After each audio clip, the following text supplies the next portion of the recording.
Cada año se producen miles de millones de gomitas en el mundo, suficientes para cubrir autopistas enteras con pequeñas figuras elásticas que parecen simples pero nacen de una ingeniería industrial compleja.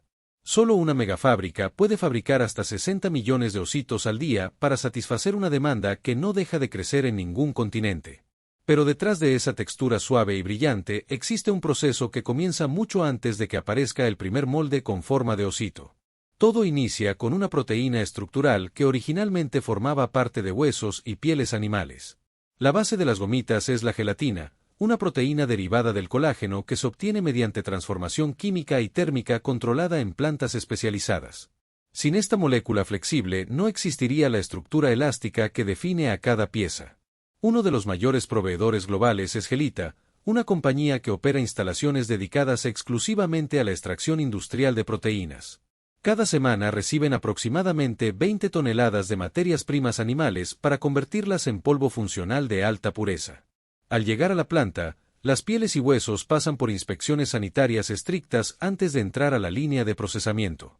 Nada puede comprometer la calidad, porque la gelatina será la columna vertebral estructural del producto final. Las pieles se lavan con sistemas de agua a presión en grandes tambos rotativos que eliminan impurezas superficiales y restos orgánicos. Mientras tanto, los huesos se trituran en molinos industriales de alta potencia para maximizar la superficie de extracción. El triturado aumenta la eficiencia química en las fases posteriores al exponer mayor cantidad de colágeno al tratamiento.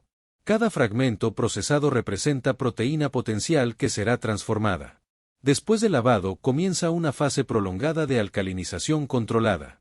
Las pieles permanecen sumergidas durante 7 días en depósitos con solución de cal que debilita la estructura molecular del colágeno. Este proceso altera enlaces internos y prepara la proteína para su liberación posterior mediante calor. Es una etapa lenta pero absolutamente crucial para lograr elasticidad adecuada. Posteriormente, el material pasa por un baño ácido diluido durante aproximadamente 10 horas para equilibrar el pH y optimizar la extracción térmica. Aquí se ajustan las condiciones químicas antes de la fase decisiva. Luego llega el momento en que la temperatura transforma todo. Grandes depósitos se calientan a aproximadamente 71 grados Celsius bajo monitoreo constante. El calor rompe los enlaces moleculares del colágeno, liberando la gelatina en solución líquida rica en proteínas. El resultado es un fluido espeso que todavía contiene impurezas microscópicas. Para purificarlo se utilizan sistemas de filtración con membranas cerámicas ultrafinas capaces de retener partículas casi invisibles.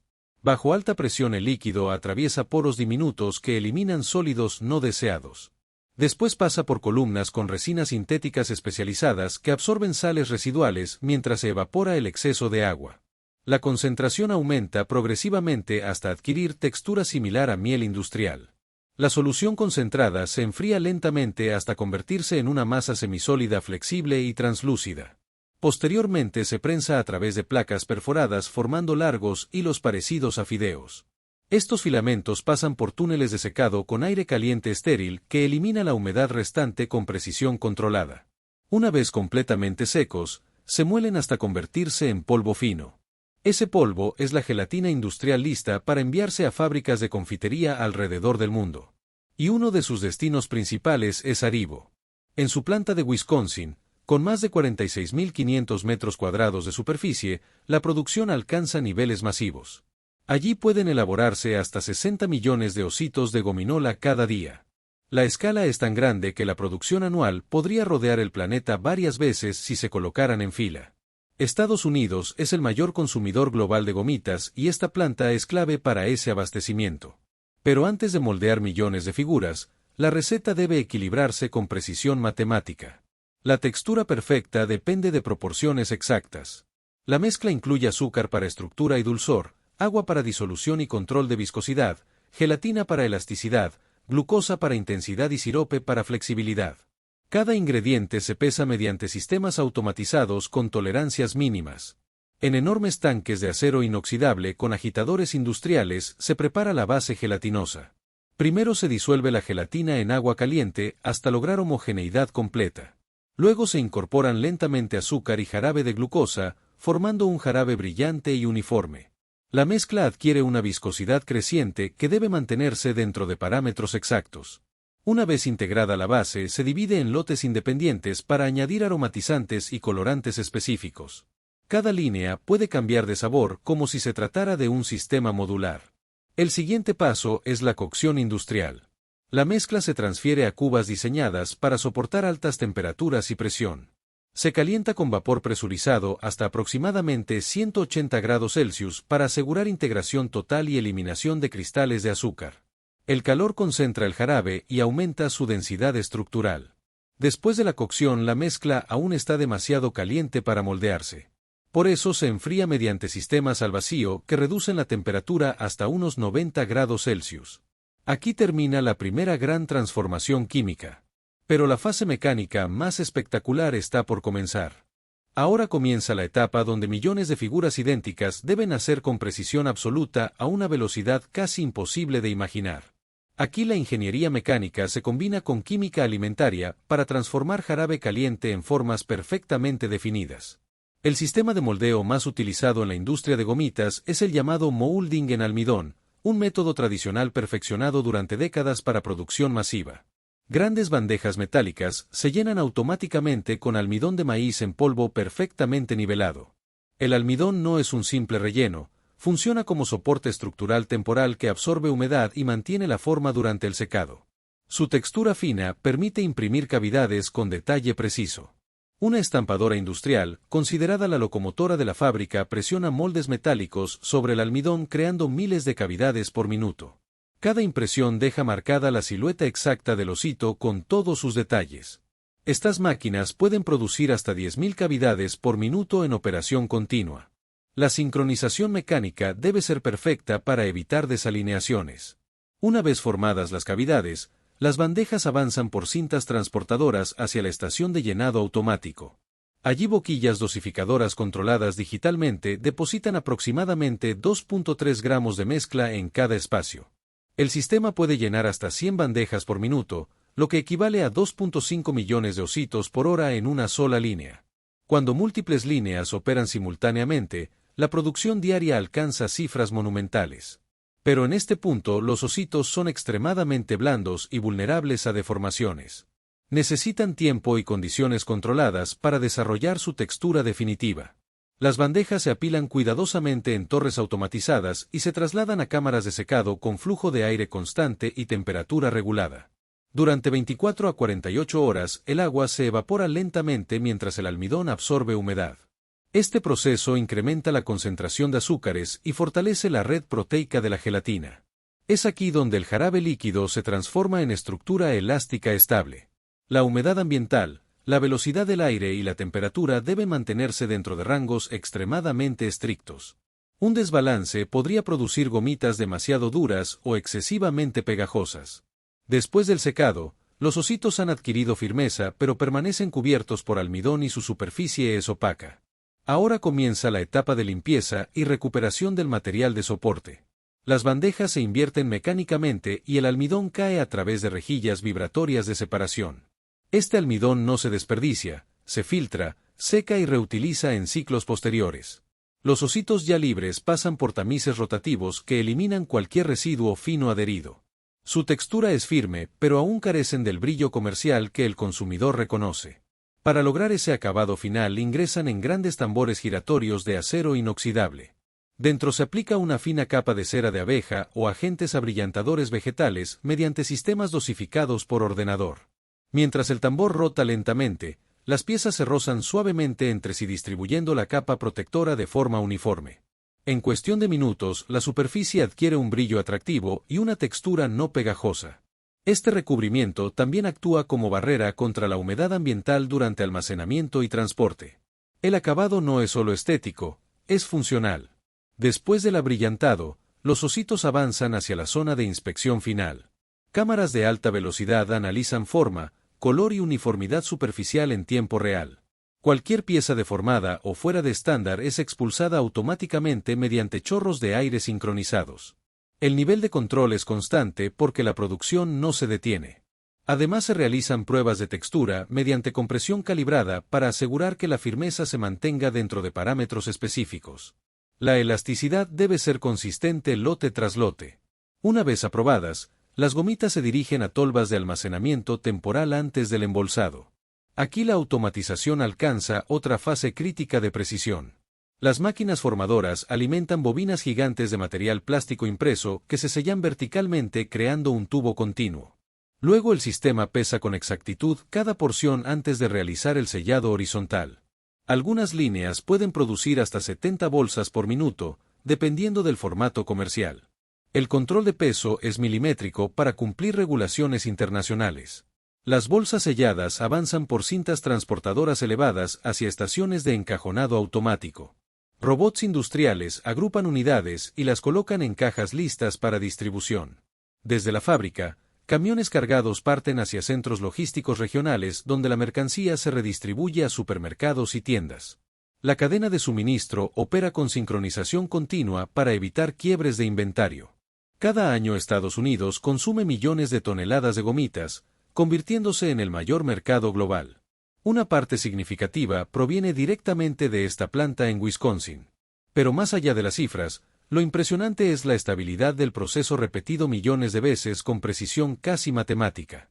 Cada osito es el resultado de temperatura, humedad, presión y dosificación perfectamente controladas. Desde la extracción del colágeno hasta el abrillantado final, cada etapa está diseñada para mantener uniformidad absoluta a escala masiva. Nada queda librado al azar en una operación de este tamaño. Lo que comienza como pieles y huesos en una planta de extracción termina convertido en millones de figuras elásticas que viajan por todo el mundo. Una transformación industrial que combina química, ingeniería térmica y automatización avanzada. Cada día salen de estas líneas decenas de millones de unidades brillantes listas para llenar estantes. Y mientras una tanda se empaqueta, otra ya está secándose en cámaras de flujo controlado. La maquinaria no descansa, los tambores giran, las estampadoras imprimen cavidades y las boquillas dosifican sin pausa. La producción es continua porque la demanda es permanente. Cada año se producen miles de millones de gomitas. Y mañana, la línea volverá a comenzar exactamente igual, con la misma precisión y la misma escala monumental. Cada año se producen más de 70.000 millones de estas pequeñas piezas de colores que inundan supermercados en todo el planeta. Pero detrás de cada bolsa existe una maquinaria industrial que trabaja con precisión milimétrica las 24 horas del día. Estamos hablando de una producción diaria cercana a los 200 millones de unidades. Una cifra que solo es posible gracias a líneas de fabricación que nunca se detienen. Aunque hoy son un icono global, su origen es menos claro de lo que muchos imaginan. No existe un inventor único registrado que pueda reclamar su creación. Sabemos que aparecieron por primera vez en la Inglaterra de los años 70. Y poco después llamaron la atención de Mars, Incorporated. En 1974, la compañía decidió adoptarlas como alternativa frutal a sus productos de chocolate. El objetivo era claro, ofrecer algo distinto, vibrante y masivo. El mercado británico respondió con entusiasmo inmediato. Así que en 1979 comenzó la expansión hacia Estados Unidos como prueba estratégica. La aceptación fue tan contundente que en 1982 se inauguró la primera planta estadounidense en Waco, Texas. Desde ese momento la escala cambió para siempre. Solo hubo un ajuste cultural importante en el proceso. El sabor morado dejó de ser grosella negra y pasó a ser uva para el público americano. Pero más allá del color, lo realmente impresionante es lo que ocurre dentro de la fábrica. Porque cada unidad pasa por múltiples etapas de transformación técnica antes de llegar a tus manos. Todo comienza en el área de materias primas. Aquí llegan toneladas de azúcar refinada en sacos industriales que alimentan silos gigantes. El azúcar es el corazón estructural del producto. Sin su comportamiento cristalino preciso, nada funcionaría correctamente. Se añade jarabe de maíz en proporciones controladas electrónicamente. Este componente aporta elasticidad y evita una cristalización excesiva. El siguiente elemento clave es el aceite de palma hidrogenado. Se hidrogena para convertir un líquido en un sólido estable a temperatura ambiente. Esta modificación química garantiza consistencia estructural. Sin ella el núcleo sería demasiado blando y deformable. Cada sabor se prepara por separado en mezcladoras industriales independientes. Aquí no existe el mito de todos saben igual. A cada lote se le agregan combinaciones específicas de jugos concentrados, ácido cítrico y aromatizantes. Las fórmulas exactas son uno de los secretos mejor protegidos de la industria. Las mezcladoras operan con sistemas de agitación continua de alta potencia. El objetivo es lograr una emulsión homogénea sin puntos de concentración irregular. Durante el mezclado, la temperatura aumenta progresivamente. La masa se convierte en una pasta espesa similar a la de un pastel, pero mucho más viscosa. Este material pegajoso se bombea hacia un sistema de moldeo automático.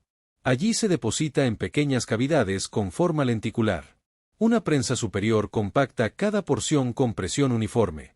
Luego se inicia un enfriamiento controlado para solidificar el núcleo. En este punto nacen pequeños pellets masticables conocidos internamente como lentils. Pero aún están muy lejos de convertirse en el producto final. Los núcleos viajan por cintas transportadoras elevadas hacia el área de recubrimiento. Y es aquí donde comienza uno de los procesos más fascinantes de toda la línea. Se llama panning. Y puede durar hasta 6 horas continuas. Cada lote entra en un enorme tambor metálico esférico montado en ángulo. El tambor gira sin detenerse, creando un movimiento constante de rodadura. Mientras giran, se pulverizan pequeñas cantidades de jarabe azucarado coloreado. Cada aplicación crea una capa microscópica sobre la superficie. Después de cada rociado, se inyecta aire templado para secar la capa. La humedad debe mantenerse dentro de márgenes extremadamente estrictos. Si la temperatura sube demasiado, las piezas pueden deformarse. Si la humedad es excesiva, podrían pegarse entre sí formando bloques sólidos. Este equilibrio ambiental es controlado por sensores digitales de alta precisión. Todo el sistema está automatizado, pero supervisado por técnicos especializados. Capa tras capa, el recubrimiento se acumula lentamente. En total, cada unidad recibe alrededor de 43 capas sucesivas. Cada una puede medir apenas 10 micras de espesor. Pero juntas forman una cáscara resistente y perfectamente uniforme. Ese proceso explica por qué la textura externa es crujiente mientras el interior permanece masticable. Son dos estructuras físicas completamente distintas integradas en un solo producto. Al finalizar el recubrimiento, las piezas aún no brillan. Su superficie es opaca y ligeramente áspera. Para lograr el acabado comercial, se añade una fase de pulido. Aquí se incorpora una pequeña cantidad de cera alimentaria. El tambor gira a velocidad específica para distribuir el pulidor de manera homogénea. En cuestión de minutos aparece el brillo característico. Hasta 2009 se utilizaba goma laca como recubrimiento final. Hoy el proceso es completamente libre de derivados de insectos. Una vez completado el acabado, los lotes permanecen separados por sabor. La mezcla multicolor ocurre en una etapa posterior.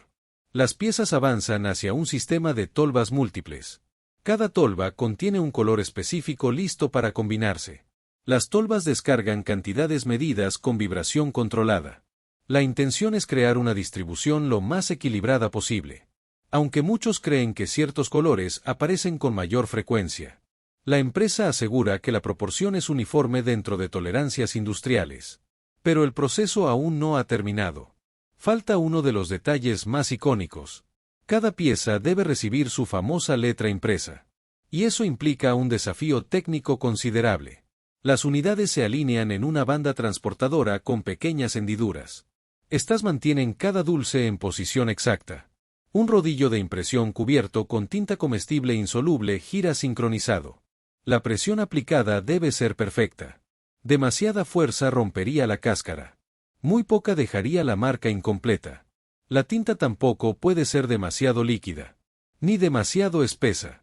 El equilibrio químico es crucial para evitar manchas. Y todo ocurre a velocidades industriales. Tras el estampado, las piezas continúan hacia el área de empaque. Aquí comienza otra coreografía de precisión. Bobinas gigantes de material flexible alimentan la máquina formadora. Una lámina forma la parte frontal y otra la posterior. Las láminas se sellan térmicamente en los bordes verticales creando un tubo continuo. Luego el sistema corta y sella horizontalmente para formar las bolsas individuales. Antes del sellado final, cada bolsa se llena mediante balanzas electrónicas. El peso debe coincidir exactamente con el estándar comercial. Sensores verifican cada porción en fracciones de segundo. Cualquier desviación activa expulsión automática. Finalmente las bolsas selladas avanzan por transportadores elevados. Son agrupadas, encajonadas y preparadas para distribución global. Desde aquí viajarán a miles de puntos de venta. Todo gracias a una línea que nunca se detiene. Y apenas hemos visto la mitad del proceso. Porque detrás de esta producción masiva existe una logística y control de calidad aún más compleja. Pero la verdadera magnitud de esta producción no se entiende hasta que observamos el sistema de control que supervisa cada etapa con precisión casi quirúrgica. Porque cuando produces 200 millones de unidades al día, incluso un error del 0.1% representa cientos de miles de piezas defectuosas. En el área de control de calidad, cámaras de alta velocidad analizan miles de piezas por minuto mientras avanzan por cintas vibradoras diseñadas para separarlas individualmente. Cada cámara revisa forma, diámetro, uniformidad del color, integridad del recubrimiento y nitidez del estampado. Si una pieza presenta grietas microscópicas o variaciones fuera de tolerancia, es expulsada automáticamente mediante chorros de aire comprimidos sincronizados al milisegundo. Nada se deja al azar cuando el estándar global depende de consistencia absoluta. Además del análisis visual, se realizan pruebas físicas de resistencia para verificar que la cáscara soporte manipulación, transporte y almacenamiento sin fracturarse.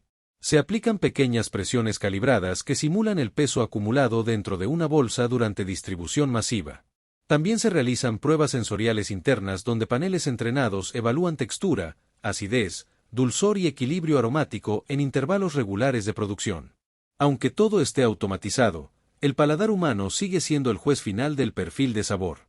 Mientras tanto, en otra sección de la planta, robots industriales realizan tareas repetitivas con movimientos perfectamente sincronizados y sin fatiga operativa.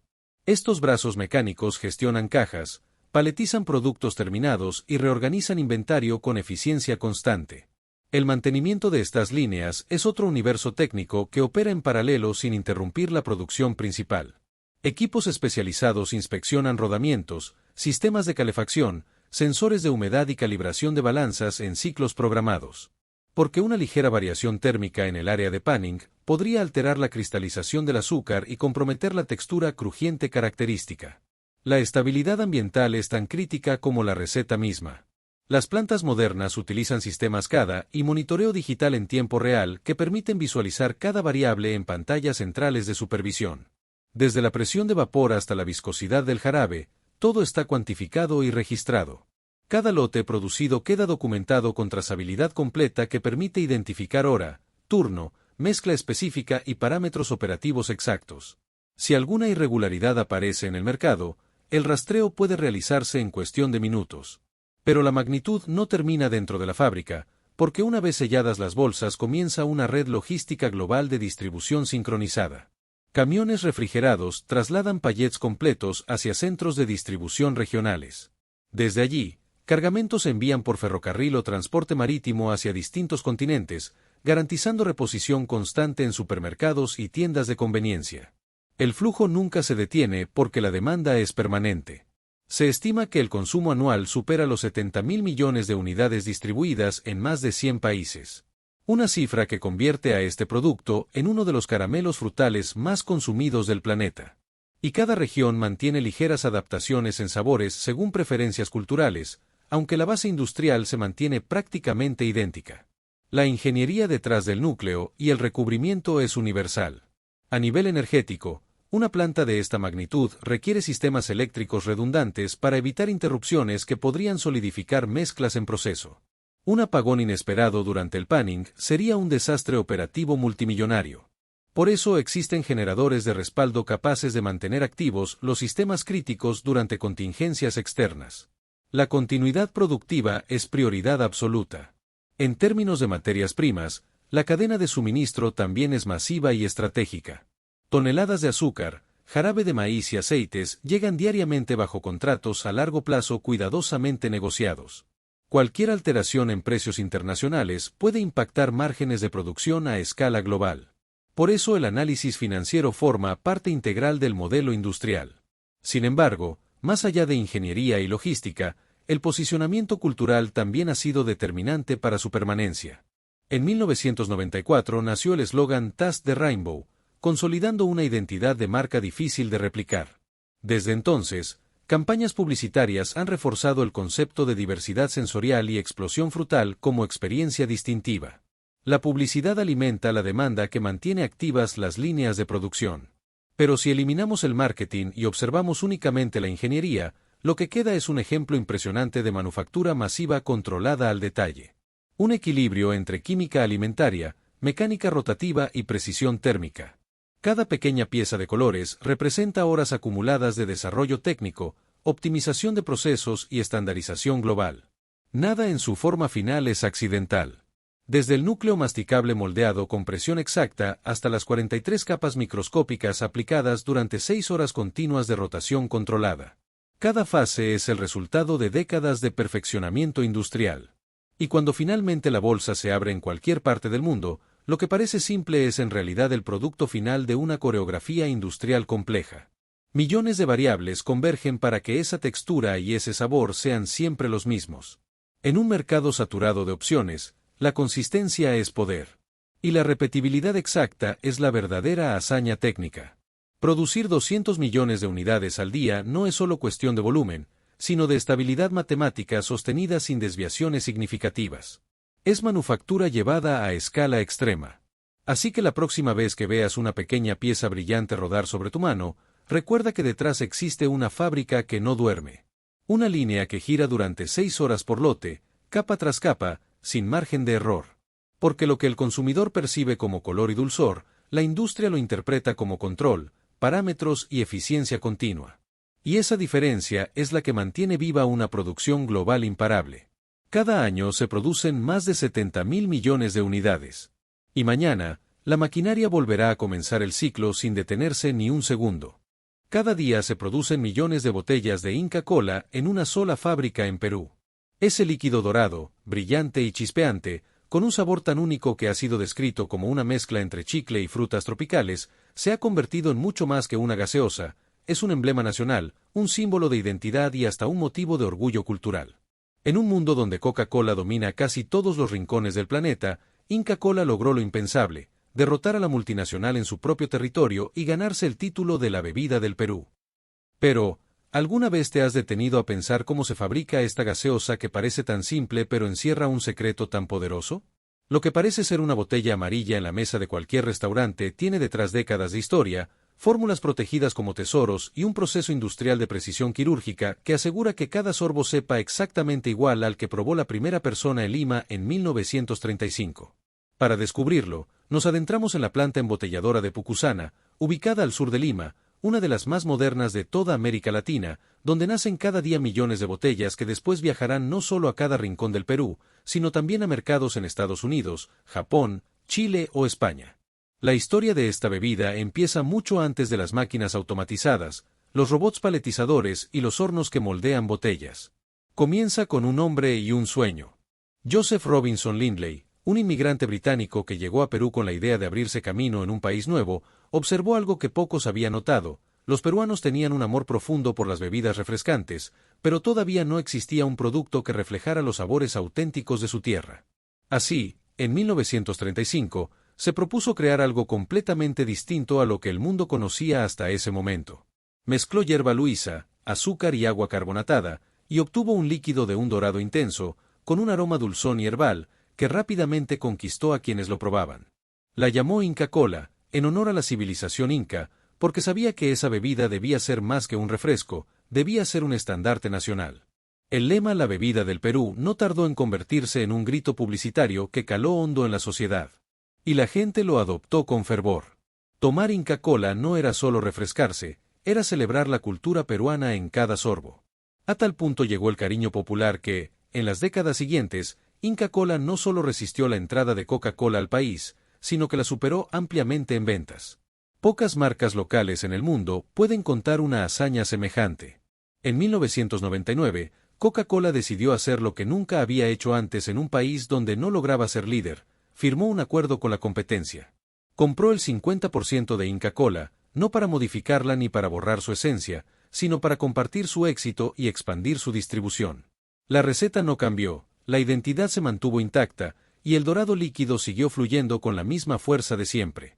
Hoy en día, más del 55% de toda la Inca Kola que se consume en el país se produce en la planta de Pucusana.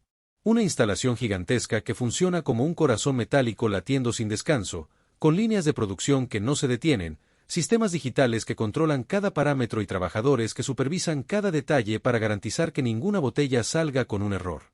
El proceso comienza con lo que parece lo más sencillo, el agua. Sin embargo, en la industria de las bebidas, el agua es el alma del producto y no puede ser tratada a la ligera. En Pucusana, el agua pasa primero por un proceso de filtración que elimina impurezas físicas como arena, polvo o partículas invisibles. Luego se somete a un ablandamiento que ajusta su dureza, porque incluso los minerales presentes en ella pueden alterar el sabor final. Después se desmineraliza, quedando prácticamente neutra, lista para recibir la fórmula secreta que la transformará en Inca Kola. Cada lote se analiza en laboratorios internos con parámetros de calidad tan estrictos que cualquier desviación, por mínima que sea, hace que el agua se descarte y vuelva a purificarse. El segundo elemento clave es el endulzante. En la versión clásica se utiliza azúcar, aunque existen presentaciones con edulcorantes para quienes buscan opciones bajas en calorías. El azúcar llega en grandes cantidades y pasa por un proceso de disolución en agua caliente. No se trata de simplemente echar azúcar y revolver, se ajusta la textura, se filtra varias veces y se estabiliza hasta obtener un jarabe uniforme y cristalino que servirá como base. El tercer elemento es el concentrado, el verdadero secreto guardado como si fuera una reliquia nacional. Nadie fuera de un pequeño círculo sabe con exactitud qué contiene esa esencia. Se ha dicho que entre sus componentes está el extracto de hierba luisa, una planta aromática muy popular en Perú, con notas frescas y dulces que recuerdan a limón y la menta. Pero la fórmula completa se mantiene bajo llave, protegida en bóvedas y manejada solo por unas pocas manos autorizadas. Lo cierto es que ese concentrado es lo que da a la Inca Kola su sabor inconfundible, imposible de imitar. El cuarto ingrediente es el gas, el responsable de la efervescencia. El dióxido de carbono se inyecta con una presión cuidadosamente regulada para dar la chispa exacta que todos esperan en cada sorbo. Ni más ni menos. Una cantidad excesiva alteraría la suavidad de la bebida, demasiado poco la dejaría plana y sin vida. Una vez listos todos los elementos, llega el momento de la mezcla. Aquí la tecnología es protagonista. Recetas digitales programadas en los sistemas centrales regulan la proporción exacta de agua, jarabe, concentrado y gas. Todo ocurre en grandes tanques de acero inoxidable donde la bebida se homogeniza hasta convertirse en ese líquido dorado que brilla con una intensidad hipnótica. En ese punto, Inca Kola está lista para nacer en su envase, pero todavía falta la mitad del recorrido. Las botellas que la recibirán siguen dos caminos muy distintos. Por un lado, están las de vidrio retornable, un clásico en muchos hogares y restaurantes. Estas botellas no se fabrican nuevas cada día, sino que vuelven desde los comercios y hogares. Su ventaja es que se pueden reutilizar, pero eso exige un proceso industrial riguroso. Llegan en camiones, apiladas y muchas veces con restos de líquido, etiquetas despegadas o polvo acumulado. Antes de volver a ser usadas, pasan por un sistema de lavado que combina agua caliente, detergentes especiales y chorros a presión capaces de eliminar cualquier impureza. Después del lavado, cada botella es revisada electrónicamente. Cámaras de alta velocidad escanean cada milímetro, buscando grietas, manchas, deformaciones o incluso partículas invisibles al ojo humano. Solo aquellas que cumplen con los estándares avanzan. Las que no, se descartan de inmediato y se envían al reciclaje. Las seleccionadas entran a la línea de llenado, donde bajo presión controlada se inyecta la Inca Kola lista, asegurando que cada botella quede perfectamente llena sin burbujas excesivas ni pérdidas. En paralelo, se produce la magia de las botellas PET. A diferencia del vidrio, estas no llegan listas, sino que nacen dentro de la planta a partir de pequeñas preformas, piezas de plástico transparente que parecen tubos de ensayo. Esas preformas se calientan en hornos industriales hasta quedar blandas y luego se introducen en moldes metálicos. Un chorro de aire comprimido las infla hasta darles la forma definitiva de botella. Lo sorprendente es que todo este proceso ocurre en fracciones de segundo y en la misma línea la botella recién creada se llena de inmediato con la bebida, se tapa y se envía al siguiente paso. En ambos casos, ya sea vidrio o PET, las botellas avanzan hacia el área de etiquetado. Aquí máquinas de precisión colocan la icónica etiqueta amarilla y azul que todos reconocen al instante. No es un simple detalle estético, es la identidad visual que ha acompañado a la marca por décadas, y su aplicación debe ser impecable. Después del etiquetado, las botellas se agrupan en paquetes. Una envoltura de plástico termoencogible las rodea y al pasar por un túnel de calor se ajusta perfectamente, formando packs fáciles de transportar. Luego, robots paletizadores apilan los paquetes en plataformas de madera o plástico llamadas pallets, creando torres perfectamente alineadas que se movilizan con montacargas hacia los almacenes principales. Desde ese punto, camiones refrigerados y de carga pesada salen cada día en dirección a supermercados, bodegas, restaurantes y bares de todo el país. Millones de peruanos esperan esa bebida como parte inseparable de su mesa. Para muchos, no hay almuerzo sin Inca Kola. Su sabor es tan parte de la experiencia gastronómica que incluso se ha dicho que combina mejor que cualquier otra gaseosa con la comida criolla. Lo que sucede en Pucusana no es solo producción industrial. Es un ritual moderno que mantiene vivo un legado cultural. Cada botella de Inca Kola que sale de la planta lleva consigo décadas de historia, orgullo nacional y un sabor que trasciende generaciones. Y lo fascinante es que lo que hoy parece una maquinaria colosal, comenzó con una idea en la mente de un inmigrante que se atrevió a soñar en grande. La historia de Inca Kola no se explica solo desde la fábrica. Para comprender su fuerza, hay que mirar al Perú mismo. A mediados del siglo XX, el país vivía una transformación social. La modernización avanzaba, las ciudades crecían y las influencias extranjeras se hacían cada vez más visibles. En ese contexto, una bebida local que se presentaba como la bebida del Perú se convirtió en una bandera de identidad. Tomar Inca Kola no era únicamente apagar la sed, era reafirmar quién eras frente a un mundo cada vez más globalizado. Por eso, cuando Coca-Cola intentó conquistar el mercado peruano con la misma estrategia que había usado en decenas de países, se encontró con una sorpresa monumental. La gente no estaba dispuesta a abandonar su gaseosa dorada por una bebida extranjera, por más fama que tuviera. En los años 80 y 90, mientras Coca-Cola dominaba el 90% de muchos mercados, en Perú apenas podía alcanzar la mitad. Los estudios de mercado de aquella época mostraban un fenómeno cultural. En los almuerzos familiares, en las pollerías, en las celebraciones, Inca Kola era la opción natural. Coca-Cola quedaba relegada a una segunda alternativa. La situación llegó a tal punto que en 1999 The Coca-Cola Company decidió hacer algo que nunca antes había considerado. En lugar de eliminar a la competencia, se alió con ella. Compró el 50% de Inca Kola en un acuerdo histórico que sacudió al mundo de las bebidas. Era la primera vez que la compañía más poderosa del planeta aceptaba que en un territorio no podía ser reina absoluta. Y lo más curioso, no buscó cambiar la fórmula ni borrar la identidad de la marca. Al contrario, la fortaleció, asegurándose de que su distribución llegara a más lugares. Ese pacto, lejos de restar, elevó aún más el mito de Inca Kola. Porque los peruanos entendieron que su bebida había hecho lo que parecía imposible, había puesto de rodillas al gigante mundial de los refrescos. Desde entonces, la frase "la bebida que venció a Coca-Cola" se convirtió en un orgullo nacional. La expansión internacional comenzó de manera orgánica, gracias a la diáspora peruana. Miles de migrantes llevaron consigo la nostalgia de su tierra y con ella, la necesidad de seguir tomando Inca Kola.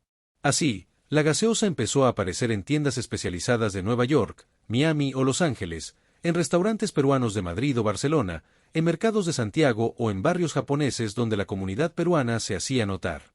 Allí, la botella dorada no era solo un refresco, era un pedazo de hogar. En Estados Unidos, particularmente, Inca Kola encontró un espacio único. En los años 2000, la marca comenzó a distribuirse en supermercados grandes, y poco a poco empezó a llamar la atención de consumidores que nunca habían probado algo similar. Muchos la describieron como el chicle líquido, otros como una fruta tropical embotellada, y otros más como un sabor inclasificable que, por eso mismo, resultaba fascinante. Ese misterio del sabor se volvió su carta de presentación. El marketing también jugó un papel fundamental. A lo largo de los años, las campañas publicitarias de Inca Kola han apelado directamente al orgullo nacional. Lejos de vender solo el producto, vendían pertenencia. Los anuncios mostraban escenas familiares, comidas típicas, paisajes del Perú, y siempre la frase Inca Kola, la bebida del Perú. Esa asociación quedó tan grabada en la mente colectiva que incluso quienes preferían otro refresco terminaban aceptando que la gaseosa dorada representaba algo más grande. En el aspecto industrial, la planta de Pucusana se convirtió en un modelo de modernización. No solo por la tecnología de embotellado, sino también por los controles de calidad. Cada botella que sale de ahí ha pasado por un sistema de trazabilidad que permite identificar desde el lote de azúcar utilizado hasta la calibración del gas en el momento de llenado. Todo queda registrado digitalmente, lo que garantiza consistencia absoluta. La sostenibilidad también se volvió clave en los últimos años. El consumo de bebidas embotelladas siempre ha sido criticado por su impacto ambiental, y en Perú la preocupación por el plástico no fue la excepción. Inca Kola implementó sistemas de reciclaje y promovió el uso de vidrio retornable como parte de su compromiso.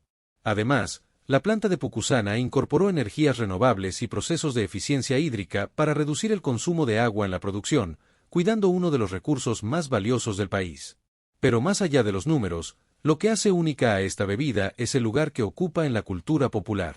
En las mesas peruanas, pedir una Inca Kola es tan común como pedir pan o arroz. Su color dorado se asocia a la buena comida y a los momentos compartidos. Se ha convertido en la pareja inseparable del pollo a la brasa, uno de los platos más emblemáticos del país. Muchos incluso aseguran que ningún otro refresco combina tan bien con la gastronomía peruana como la Inca Kola. Existen también curiosidades que alimentan el mito. Por ejemplo, el color original de la bebida fue tan llamativo que algunos pensaron que era artificial en exceso, cuando en realidad el dorado buscaba representar algo único y diferenciador. También está el dato de que, aunque se vendió parte de la marca Coca-Cola, la familia Lindley aún conserva un rol importante en la compañía, manteniendo vivo el espíritu original de su creador. La bebida incluso ha llegado a escenarios inesperados. Ha aparecido en ferias gastronómicas internacionales, en eventos culturales de la diáspora peruana y hasta en museos de historia como un objeto representativo de la identidad nacional. Se ha convertido en un símbolo que trasciende generaciones. Abuelos, padres e hijos han compartido la misma botella en diferentes épocas, pero con la misma emoción. Y en la fábrica, todo sigue girando como un engranaje perfecto. Camiones llegan cargados de preformas plásticas, de pallets vacíos, de botellas retornables. Otros camiones salen cargados de torres de gaseosas listas para ser distribuidas. Montacargas recorren los pasillos como si fueran arterias por donde circula el oro líquido. Y los trabajadores, muchos de ellos con décadas de experiencia, vigilan que todo fluya sin fallas. Porque saben que no están produciendo solo una bebida, están produciendo un pedazo de la identidad nacional. Lo más fascinante es que, pese a los avances tecnológicos, la esencia sigue siendo la misma que Joseph Robinson Lindley imaginó en 1935. Esa chispa herbal, ese dulzor inconfundible, esa sensación de que lo que tienes en la mano es algo irrepetible. Tal vez sea ese el secreto real de Inca Kola. No se trata únicamente de una fórmula guardada bajo llave, sino de una conexión emocional que ningún competidor ha logrado replicar. Hoy, cuando un peruano en el extranjero encuentra una botella en una tienda, no compra solo una gaseosa, compra un recuerdo, una emoción, un vínculo con su tierra. La abre, escucha el silbido del gas escapando, ve las burbujas subir en el vaso y por un instante se siente en casa. Esa es la magia que ninguna campaña puede inventar y que ningún rival puede comprar. Así, entre máquinas que nunca descansan, fórmulas secretas y millones de botellas que viajan cada día, Inca Kola sigue brillando como el oro líquido del Perú. Un producto que nació como un experimento de un inmigrante visionario y terminó convirtiéndose en uno de los pocos íconos capaces de derrotar a Coca-Cola y conquistar a todo un país. Más que una bebida, Inca Kola es una tradición embotellada. Es la chispa dorada que acompaña la comida, el recuerdo que viaja con quienes emigran y el orgullo que late en cada mesa peruana. Y mientras las líneas de producción sigan girando en Pucusana, millones de botellas seguirán saliendo cada día, asegurando que este símbolo nacional continúe conquistando paladares, generación tras generación. Pesa menos que una mochila escolar. Puede volar durante horas sin que nadie lo detecte. Y cuando encuentra su objetivo, simplemente, se convierte en el misil. Esto es la munición merodeadora, el arma que ha redefinido la guerra moderna, y hoy vas a descubrir exactamente cómo se fabrica, pieza por pieza, desde cero. Antes de entrar a la fábrica, necesitas entender qué hace diferente a este tipo de arma. Un dron convencional vuela, observa, y regresa. Un misil convencional sale disparado hacia un punto fijo. La munición merodeadora combina lo mejor de ambos mundos. Vuela como un dron, puede orbitar durante horas buscando el momento perfecto, y cuando lo encuentra, impacta como un misil. Una vez que lo lanzas, no hay marcha atrás. Por eso se llama suicida. El dron entrega la carga y en ese mismo momento deja de existir. La idea no es nueva. Israel fue el primero en desarrollar este concepto en la década de los 80, con un sistema llamado Arop, diseñado específicamente para destruir radares enemigos. Pero fue a partir de 2020, primero en la guerra de Nagorno-Karabaj y luego en Ucrania, cuando el mundo entero vio en tiempo real lo que estas armas podían hacer. Columnas de tanques destruidas en minutos. Sistemas de defensa antiaérea eliminados antes de poder reaccionar. La guerra cambió para siempre, y el mundo apenas estaba empezando a darse cuenta. Entonces, ¿cómo se construye uno de estos sistemas? Empecemos desde el principio. Todo comienza con el diseño del fuselaje. La forma más común en los drones suicidas modernos es la de ala delta, o en algunos casos alas rectas con un pequeño motor trasero. Esta geometría no es un capricho estético, tiene una razón técnica muy concreta: maximizar el tiempo de vuelo con el menor consumo de energía posible. Un drone suicida no necesita ser rápido. Necesita ser silencioso, eficiente y casi invisible para los radares. El fuselaje del Shahid-136 iraní, por ejemplo, mide apenas 3.5 metros de envergadura, pero puede volar más de 2.000 kilómetros con su pequeño motor de pistón. Para lograrlo, el cuerpo está fabricado en fibra de vidrio y materiales compuestos ligeros, moldeados con precisión mediante máquinas de control numérico. Cada curva, cada ángulo, está calculado para reducir la resistencia al aire y minimizar la firma en los radares enemigos. Una vez que tienes el cuerpo, necesitas lo que lo hace moverse. El sistema de propulsión de la mayoría de estos drones es sorprendentemente simple. Muchos utilizan motores de combustión interna pequeños, similares a los que podrías encontrar en una motocicleta de baja cilindrada o incluso en equipos agrícolas. El Shahid iraní usa una copia de un motor checo llamado MD550, un motor de 2 cilindros que produce apenas unos 40 caballos de fuerza, pero que es suficiente para mantener al drone volando a unos 180 km por hora durante horas. ¿Por qué tan lento? Porque la velocidad no es el objetivo. La autonomía sí lo es. Cuanto más tiempo puede volar, más lejos puede llegar y más flexible se vuelve su misión. Los modelos eléctricos, como el Switchblade americano, sacrifican autonomía por silencio absoluto. Apenas se escuchan, lo que los hace especialmente letales en zonas urbanas o en operaciones de eliminación de objetivos específicos. Ahora llegamos a la parte más compleja de todo el sistema, el cerebro electrónico. Y aquí es donde algo verdaderamente impresionante ocurre. Cuando los ingenieros ucranianos y occidentales analizaron los Shahids derribados, encontraron en su interior chips de Samsung, componentes electrónicos vendidos libremente en tiendas comerciales, y módulos GPS que cualquier persona podría comprar en Internet. Esto no fue un accidente. Fue una decisión estratégica deliberada. Al usar componentes de consumo masivo, Irán logró dos cosas al mismo tiempo: reducir drásticamente el costo de fabricación y hacer casi imposible el embargo tecnológico, porque estos componentes se fabrican en decenas de países y se venden en millones de tiendas alrededor del mundo. El sistema de navegación combina GPS con un método llamado navegación inercial. Esto significa que el drone puede seguir volando incluso si alguien intenta bloquearlo o interferir con la señal satelital. La navegación inercial mide constantemente la aceleración, la inclinación y el movimiento del drone para calcular su posición exacta sin necesidad de señal externa. Los modelos más avanzados añaden una tercera capa: reconocimiento de terreno por visión computarizada. El drone lleva una cámara que compara en tiempo real lo que ve desde el aire con imágenes satelitales almacenadas en su memoria, y así sabe exactamente dónde está en todo momento. Es como si el drone tuviera sus propios ojos y su propio cerebro. Después del sistema de navegación viene el componente que separa a un drone civil de un arma de guerra: la cabeza explosiva. Este es el elemento más regulado, más controlado y más caro de todo el sistema. En los modelos medianos como el Shahid, la carga explosiva pesa entre 40 y 50 kilogramos. No es una cantidad enorme si la comparas con un misil de crucero convencional, pero es más que suficiente para destruir un vehículo blindado, demoler el piso superior de un edificio o inutilizar una instalación eléctrica crítica. La carga detonante está diseñada para activarse por impacto directo, aunque algunos modelos más sofisticados utilizan espoletas de proximidad que hacen explotar la carga justo antes del impacto para maximizar el radio de destrucción.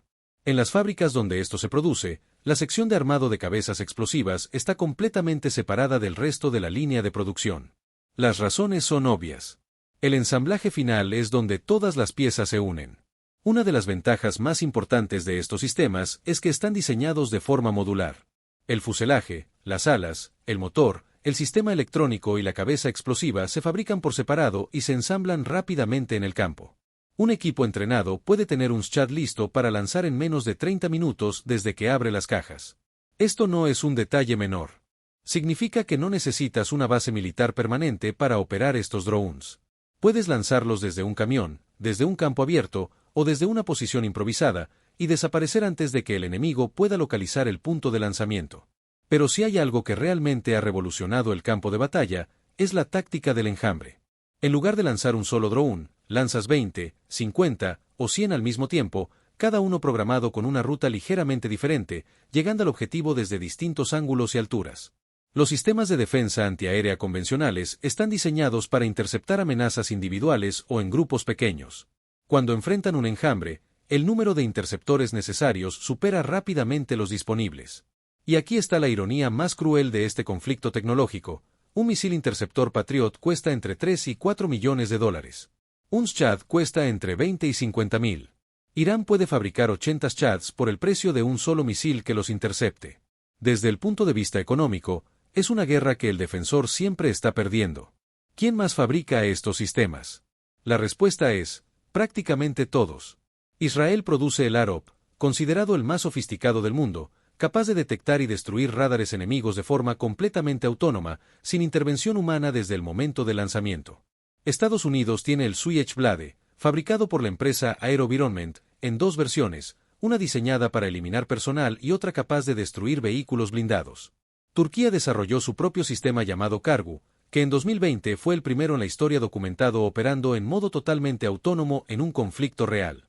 Ucrania, bajo la presión de la guerra, ha acelerado su propio programa de fabricación, produciendo miles de drones FPV modificados que funcionan como munición merodeadora de bajo costo. Y China, aunque más discreta al respecto, tiene varios programas avanzados en distintas etapas de desarrollo. Ahora viene la parte que verdaderamente debería hacernos reflexionar. Todo lo que hemos descrito hasta ahora, el fuselaje de fibra de vidrio, el motor de pistón simple, los componentes electrónicos comerciales, el GPS, la navegación inercial, todo eso está disponible. No estamos hablando de tecnología clasificada. Investigadores independientes en universidades occidentales han demostrado que es técnicamente posible construir versiones básicas de estos sistemas con componentes adquiridos libremente en plataformas de comercio electrónico por unos pocos cientos de dólares. Lo que antes requería el presupuesto y la capacidad industrial de un Estado-nación, hoy está peligrosamente cerca de ser accesible para actores mucho más pequeños. Eso es lo que ha cambiado fundamentalmente con esta tecnología. No es solo el arma en sí. Es la democratización del poder destructivo. Durante décadas, la capacidad de golpear un objetivo a cientos o miles de kilómetros de distancia estuvo reservada para las grandes potencias militares. Hoy, grupos no estatales, milicias regionales y actores de todo tipo tienen acceso a una versión de esa capacidad. Los generales y los analistas de seguridad no pierden el sueño pensando en cómo detener los drones de los estados enemigos. Lo que les preocupa es lo que viene después, cuando esta tecnología siga bajando de precio y siga siendo más fácil de fabricar. La próxima vez que veas imágenes de un conflicto armado en cualquier parte del mundo, fíjate en los cielos. Porque la guerra ya no se pelea solo en el suelo.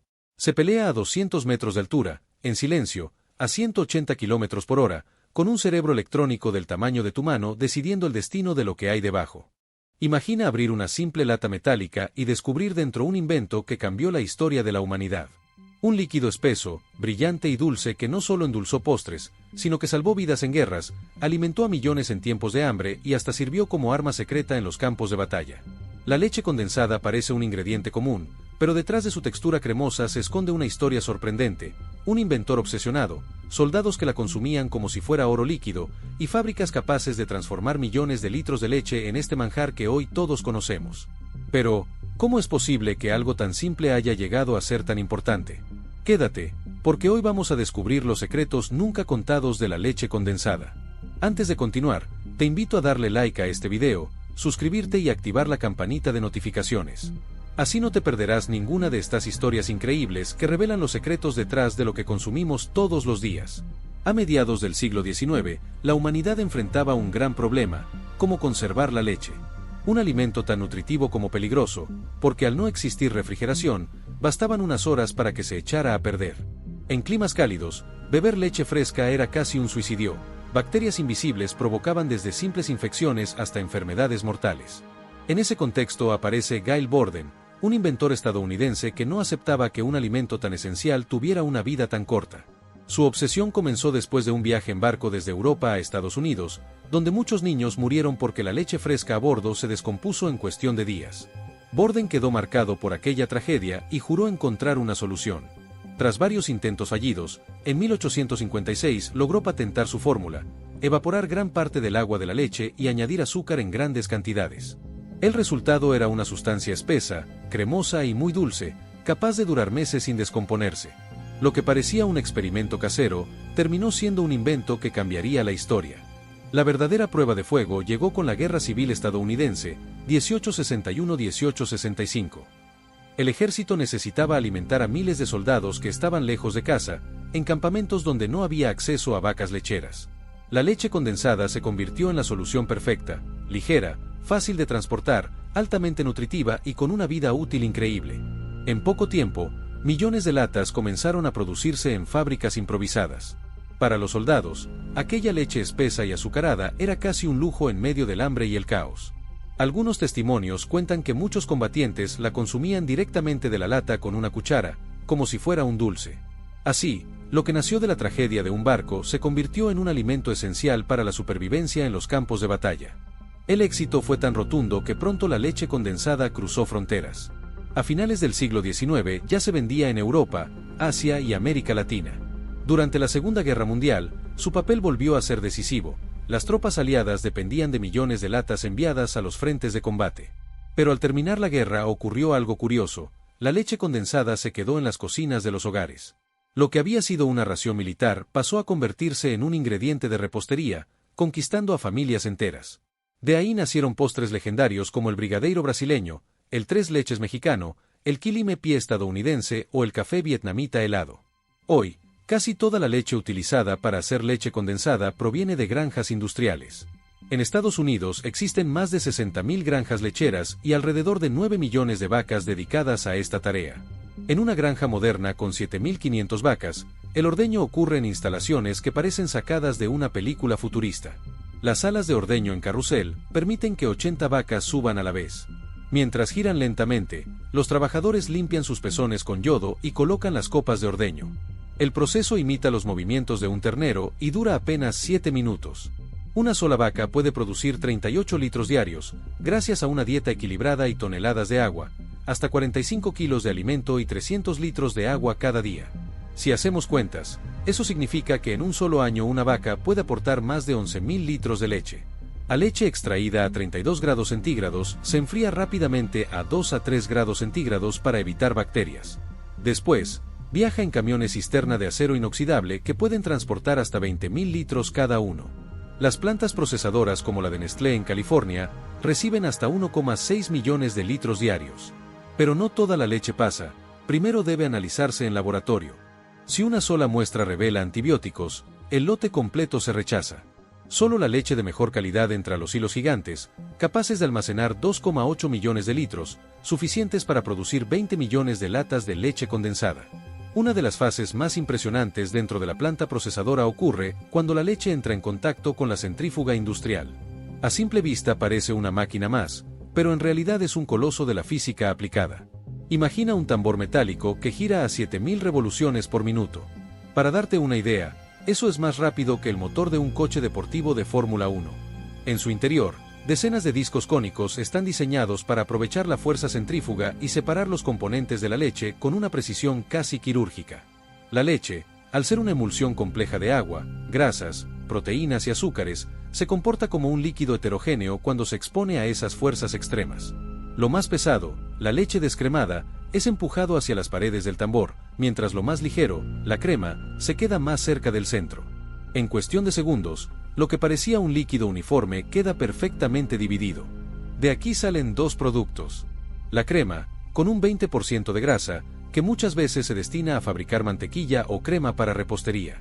La leche descremada, con menos de un 10% de grasa, que se convierte en la base perfecta para fabricar la leche condensada. Este paso no solo mejora la textura y el sabor, sino que también garantiza un control total de la calidad. Sin la centrífuga, sería imposible producir leche condensada a gran escala con la consistencia que todos conocemos. Una vez que la leche se ha separado, todavía enfrenta un enemigo invisible, las bacterias. En el pasado, consumir leche cruda era prácticamente lanzar una moneda al aire. Miles de personas se enfermaban por microorganismos como E. coli, salmonela o incluso la bacteria de la tuberculosis. La solución llegó en 1862 de la mano del científico francés Louis Pasteur, quien descubrió que calentar un líquido a cierta temperatura durante un tiempo controlado eliminaba a la mayoría de las bacterias sin afectar sus propiedades nutritivas. Ese hallazgo, que al principio se usó para salvar el vino y la cerveza, se aplicó pronto a la leche y cambió la historia de la alimentación para siempre. Hoy, la leche destinada a convertirse en condensada pasa por un proceso milimétrico. Se enfría a 3 grados centígrados. Se calienta rápidamente a 72 grados centígrados durante 15 segundos y medio. Se enfría otra vez a 3 grados centígrados. Todo el proceso dura menos de 40 segundos. El resultado: se elimina el 99% de bacterias dañinas, garantizando que la leche sea segura para el consumo humano. Este paso es tan crucial que está regulado por estrictas normas internacionales. Ninguna leche que no haya sido pasteurizada puede usarse para la producción industrial de leche condensada. Sin este procedimiento, el producto jamás podría almacenarse por un año completo sin echarse a perder. Y ahora llegamos al paso que despierta la curiosidad de todos: el azúcar. ¿Por qué se le añade tanta? La respuesta es doble: por sabor y por seguridad. El azúcar funciona como un conservante natural. Cuando se disuelve en la leche caliente, crea un ambiente hostil para las bacterias. Básicamente, la alta concentración de azúcar impide que los microorganismos sobrevivan, lo que prolonga la vida útil del producto. Pero también hay un lado artístico. La manera en que el azúcar se integra a la leche determina si la leche condensada tendrá una textura suave y cremosa, o si terminará granulada y con cristales. Para evitar esto, la mezcla se calienta cuidadosamente, asegurando que cada grano de azúcar se disuelva por completo. Al mismo tiempo, los ingenieros controlan la temperatura para que no se caramelice de más, pues eso cambiaría el color y el sabor del producto. La proporción exacta de azúcar es un secreto que varía de planta a planta, pero suele rondar el 40 a 45% del peso final. Eso significa que casi la mitad de una lata de leche condensada es azúcar. Tal vez por eso, una simple cucharada tiene la capacidad de transformar cualquier postre común en un manjar inolvidable. La leche con azúcar añadida todavía se ve como un líquido común. Para convertirse en leche condensada necesita concentrarse, y eso se logra con una máquina monumental, el evaporador industrial. Imagina varias torres de acero inoxidable llamadas calandrias, cada una equipada con cientos de tubos internos. La leche entra por la parte superior y fluye lentamente hacia abajo a través de los tubos. Alrededor de ellos circula vapor caliente que eleva la temperatura de la leche y hace que gran parte del agua que contiene se evapore. Este proceso elimina hasta el 60% del agua total, dejando atrás una mezcla espesa, brillante y concentrada. El reto es hacerlo sin cocinar la leche en exceso, porque eso alteraría su sabor. Por eso, los evaporadores industriales trabajan con vacío parcial, reduciendo la presión para que el agua se evapore a temperaturas más bajas. Así, la leche conserva su sabor fresco y sus nutrientes esenciales. La tecnología de evaporación es tan avanzada que estas máquinas pueden procesar 22.000 litros de leche por hora, algo impensable hace apenas un siglo. En esta etapa ocurre la magia. La leche se transforma en esa sustancia densa y cremosa que todos reconocemos al abrir una lata de leche condensada. El siguiente paso busca algo que parece obvio, pero no lo es: que cada lata tenga la misma textura. Si la grasa de la leche no se distribuyera de forma uniforme, algunas partes serían más aceitosas que otras, y la leche condensada podría separarse con el tiempo. Para evitarlo, la mezcla pasa por un proceso de homogeneización, donde se somete a una presión enorme que rompe las moléculas de grasa en partículas microscópicas. Imagina una máquina que literalmente pulveriza la grasa hasta convertirla en microgotas invisibles. El resultado es una textura cremosa, suave y estable, que se mantiene igual aunque la lata se guarde durante meses. Gracias a esta etapa, la leche condensada puede conservar esa consistencia uniforme que la hace tan irresistible en postres y bebidas. El producto ya está listo, pero falta el último paso: protegerlo. Los envases, latas metálicas o cartones especiales, se esterilizan antes de llenarse. De nada serviría producir leche condensada perfecta si el envase tuviera una sola bacteria capaz de arruinarlo todo. Luego, máquinas de llenado de alta precisión vierten la cantidad exacta en cada envase. Aquí no hay margen de error, cada lata debe contener lo mismo, ni un gramo más ni un gramo menos. Tras llenarse, los envases se cierran herméticamente y pasan a autoclaves, grandes cámaras donde se les aplica vapor a alta presión. Este proceso destruye cualquier microorganismo restante y sella la seguridad del producto. Gracias a esta etapa final, la leche condensada puede durar hasta un año completo sin necesidad de refrigeración, algo que en el siglo XIX habría parecido ciencia ficción. Hoy, la leche condensada se ha convertido en un ingrediente universal. Cada región del planeta la ha adoptado y adaptado a sus costumbres culinarias. En México, el pastel de tres leches no existiría sin ella. En Brasil, es imposible imaginar una fiesta sin brigadeiros, esas pequeñas bolitas dulces hechas con cacao y leche condensada.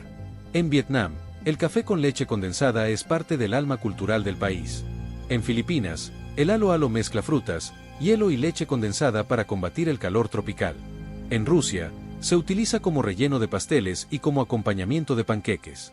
Lo fascinante es que, a pesar de haber nacido como un invento militar, hoy la leche condensada está asociada con la dulzura, la celebración y el hogar. Más allá del sabor, la leche condensada tiene un papel silencioso en la historia de la humanidad. Durante décadas, en comunidades rurales pobres, fue la única forma segura de garantizar nutrición infantil. En muchos países en desarrollo, una lata de leche condensada significaba supervivencia. Incluso hoy, en zonas afectadas por desastres naturales, las organizaciones humanitarias incluyen leche condensada en sus paquetes de ayuda, porque su larga vida útil y su alto valor energético la convierten en un alimento de emergencia perfecto.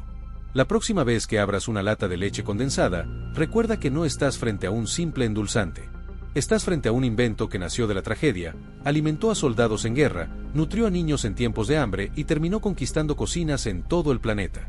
Es, en pocas palabras, un testimonio de la capacidad humana para transformar la necesidad en innovación, y la innovación en placer.